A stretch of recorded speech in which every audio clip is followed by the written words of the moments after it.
Good afternoon. Today, Senate Republicans betray the American people and cover the Senate in utter shame.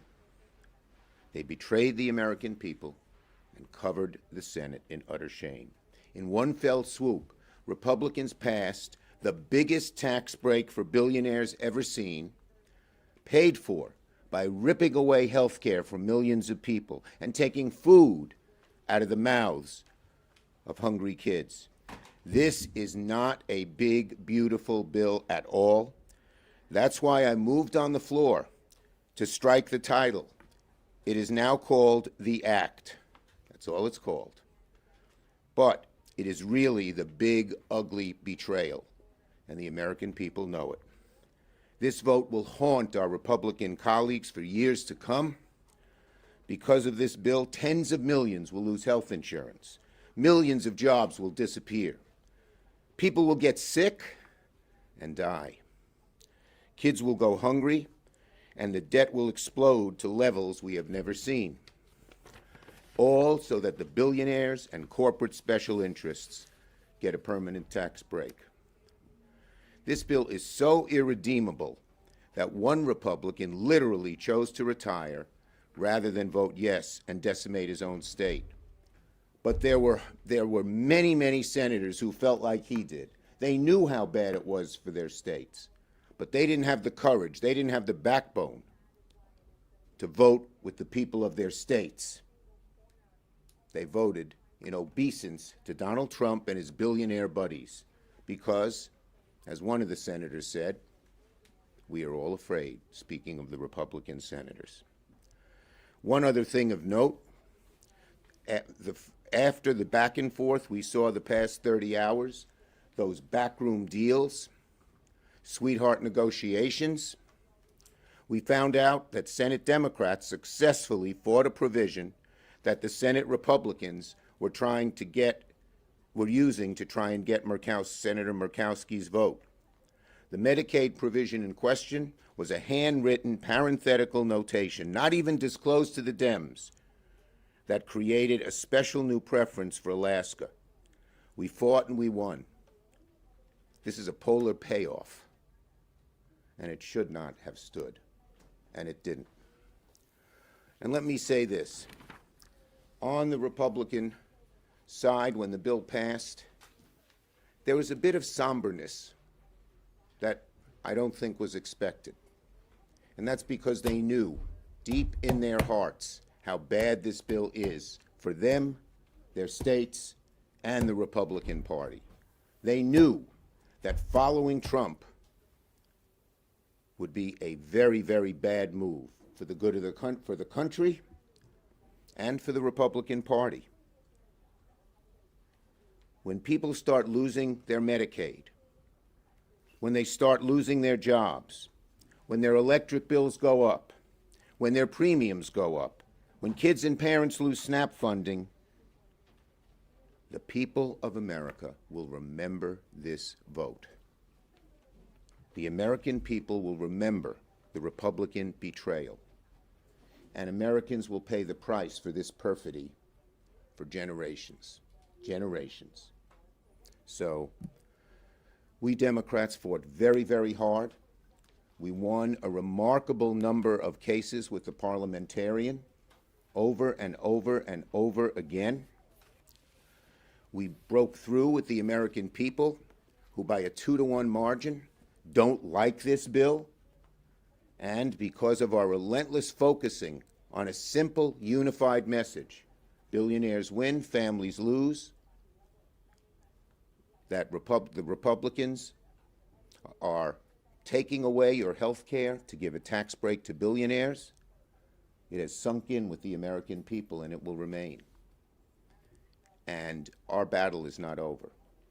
We're going to be fighting in July and August and throughout the year, reminding Americans when their hospitals close, when their health insurance is cut off, when their friends lose their jobs because clean energy has been so decimated. They'll remember. They'll remember. We will make sure of that. Questions? Yes. Leader Schumer, how will you make sure of that? We already saw Tillis saying he's not running for re-election. election, now you have the Republican senators, a list of them who did vote for this. What is your strategy? We're going to be in their states in every way. We are going to organize. We are going to have all the people who are hurt organized. You're going to see a constant battle in those states, reminding people day in and day out of what happened. And that's going to be we Democrats in the Senate. It's going to be all of the groups who were hurt so badly. It's going to be just average folks. You saw how many people marched last month. There'll be many more marches, many more protests against this big, ugly betrayal. Yes? Schumer, why did you strike the name One Big Beautiful Bill? And is it your hope that it irritates President Trump? I didn't even think of President Trump. I thought of the truth. This is not a beautiful bill. Anyone who loses their health insurance doesn't think it's beautiful. Any worker in clean energy industry who loses their job does not think it's beautiful. Any mom who can't feed her kid on $5 a day doesn't think it's beautiful. We wanted the American people to know the truth. Yes? I just spoke with Dan Sullivan, and he said the Republicans tried 4 times to get the FMAP for Alaska, the special FMAP for Alaska through the parliamentarian. It was rejected 4 times, and he said that they doubled the rural hospital fund. Can you walk through that process? Yeah, the Rural Hospital Fund is a fig leaf. It's putting a Band-Aid on an amputation. $50 billion when $1 trillion is cut in health care? Give me a break. They know it. They know that that money is not going to cover so many of the people who lose their jobs and so many of the hospitals close. It's not enough. But the right-wing MAGA people didn't want. They wanted to slash Medicare. They wanted to slash Medicaid. And they also were unwilling to do what the more mainstream people want. So they came up with this fig leaf. It's not going to work. The American Hospital Association, who runs the hospitals, came out against it because they thought it was a fake. Could you talk a little bit more about Well, let me go to other people. Leader Schumer, with the SALT cap being extended and if the tax cuts are extended too, will your constituents benefit from that, though? Look, the bottom line is my constituents are going to be hurt dramatically. New York has 7 million odd people, 7 million plus people on Medicaid. They're going to get hurt. New York has hundreds of thousands of people on SNAP. They're going to get hurt. New York has tens of thousands of clean energy jobs.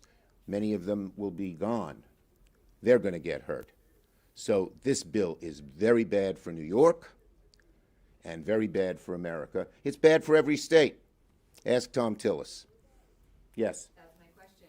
Is Tom Tillis, was he helpful for you in 2026 midterms, given his floor speech and all the statements that he's made about this bill? Well, Tillis spoke truth to power. Unfortunately, not any other Republicans had the courage to do that. But obviously what Tillis said is true. And it's not just him who said it, it's lots of people who said it. But of course, what Tom Tillis said will reverberate around America, and we're going to make sure of that. Yes? Schumer, you mentioned taking this to voters. Do you believe that this bill, if it becomes law, will help your party flip the majority? And can I also get your reaction to Colin Allred running in Texas? Okay. On the first one, look, we didn't do this for electoral purposes. We did this because we passionately believe how bad this is. That's motivated us. And again, as you saw on the floor, all during the debate, we were on our front foot. We were filled with enthusiasm. The Republicans weren't. They were defensive throughout the debate. And as I said, even when the bill passed, there was a little bit of somberness there because they know how bad it is. But will it affect the elections? Well, that's what America's all about. When something as big and ugly and betraying as this passes, of course it'll be an issue in the election. I'm not going to comment on the Texas race. Yep. Mr. Leader, you talked a lot about the precedents that Leader Thune and Republican leadership broke in this process, especially with current policy baseline. Can you talk a little bit about your willingness to use that going forward when you win the Look, what they did, as I said, eroded the Senate in a dramatic way, and they should be ashamed of themselves. Yes? Back to Senator Tillis. Do Senate Democrats see him as a potential ally? Are you going to try to work with him more in the future? Look, the man was a truth speaker, and I respect that. And I'm not going to talk about using him or anything else. He spoke the truth, and America is hearing it. Last one. House Democrats have far fewer options than Senate Democrats do when it comes to stalling legislation. What are you advising House Democrats to do this week? I'm urging every House Democrat to vote no, and I'm urging Republican House members. We have 6 in New York. This bill clobbers New York. They should, if they vote for it, they're betraying New York. Thank you, everybody.